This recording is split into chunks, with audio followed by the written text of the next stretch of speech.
Hey guys, so before this video starts, I would like to say that we'll be doing a couple of specials once we hit 100 subscribers. As for this series, we'll be doing my top 10 favorite anime that I have watched so far.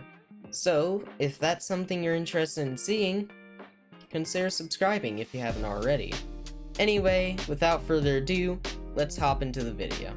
Alright, so this week I have watched God of Highschool. It was honestly a little bit shorter, but it was still very interesting, primarily because its source material is very long. And I genuinely feel that this anime could become like the next big three.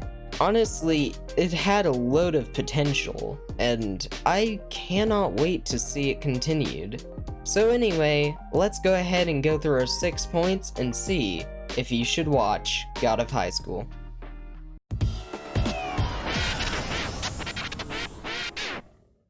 God of Highschool kinda sees a return to form in Protagonist. Our protagonist for this is Morijin, which he's a really cool protagonist. He kinda returns to that classic shonen feel. I mean, he's actually one of the best handled, dumb characters I've ever seen. Because usually when a character is displayed as being an idiot, it kinda just comes off as annoying and pushy. But honestly, with him, you don't get that. He's just a really enjoyable character. And when they make him dumb, they do it really well. It's never really annoying. So, yeah. Anyway, one problem that I would have had, maybe a little bit, is he lacked a real motivation. He's just sort of like, yeah, I want to fight a stronger guy, because I want to fight a stronger guy.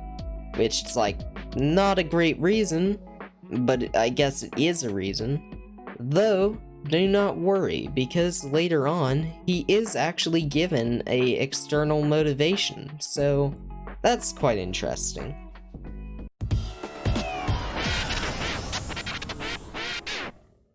Alright, so for the most part in supporting characters, it had a pretty good cast. It could have been better. It's not the strongest suit of this anime, but it definitely isn't a weak point per se. Anyway, for our two most prominent, we have Han Daewoo, which he's kind of that straight man kind of character, the type of dude that keeps everyone else in check. Though, not entirely, because he himself goes out of check some. So that makes him rather interesting.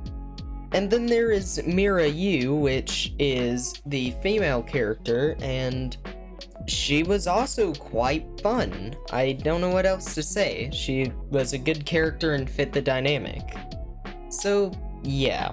Anyway, with the characters, there's obviously different parts. And I'd say the motivations were kinda it for me. That's where the strong part is.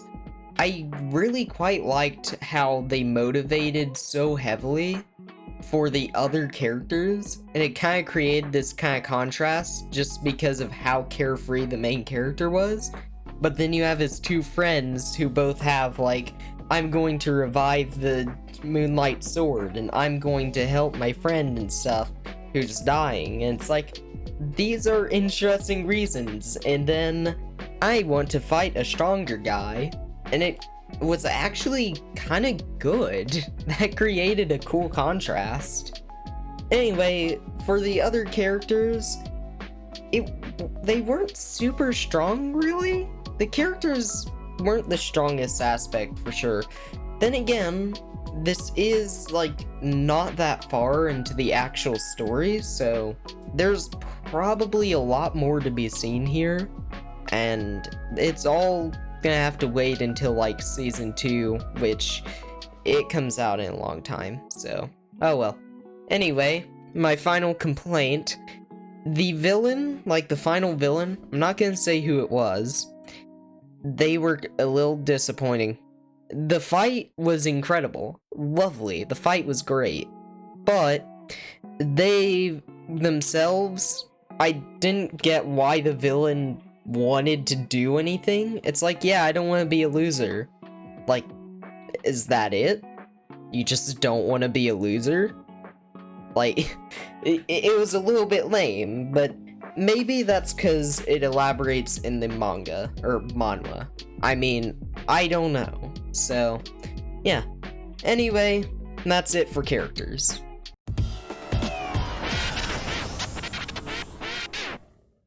Now, the action sequences. Oh, they were amazing. It did action so well. Not only were the fights just action-packed and high speed, but later on, it does Dragon Ball better than Dragon Ball does Dragon Ball. Sorry if you get offended by that, but it's the truth. It's awesome. That final fight was simply amazing. Everything just kind of gets blown out of proportion so fast, and it's amazing. Not only that, but they love to play with the camera. The camera will go around, and it gets some really cool shots in. So, yeah, it's really, really solid.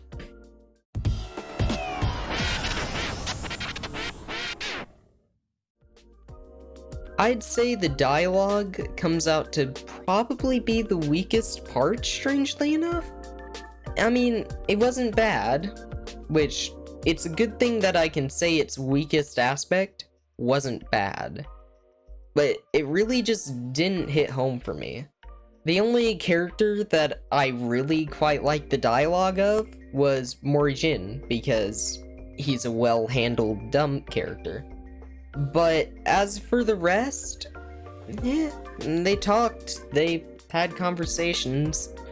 That's how it was. Nothing else really stuck out to me, so yeah.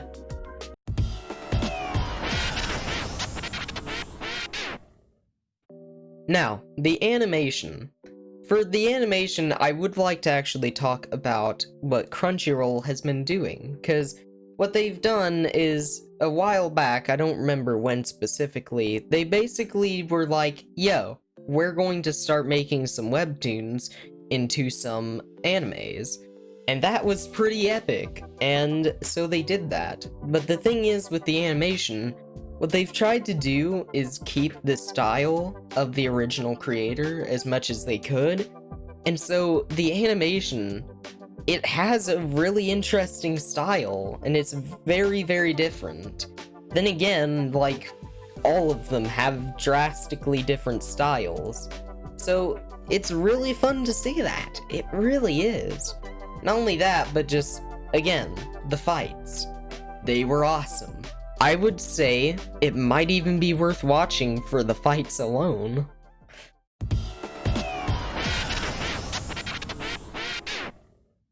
Alright, so for plot, I really don't have much to say, cause they didn't do a lot. I mean, they haven't really gone that far into the anime yet, so... The plot, the pacing was honestly really quite good, though for now, all we've really seen is a bunch of tournament and then a really cool fight at the end. So, yeah. Anyway, I am looking forward to the rest, which... Sadly, Season 2 is scheduled for July in 2022. So, yeah, 2 years. Will it be worth it? I sure hope so. If I'm being honest, I should probably just read the webtoon. It's currently at 489 episodes, and that would probably be smart. But I'm not going to, because I have other animes to watch. Anyway, I hope that you guys have enjoyed this episode of Honestly Anime. And for my final verdict, I'm going to say, if you derive any level of enjoyment from a guy getting punched in the face, this anime is for you. Its action is amazing, its plot solid, actually everything is solid, but the fights are simply amazing. And the protagonist is just one big bundle of fun. So, yes, I would recommend this.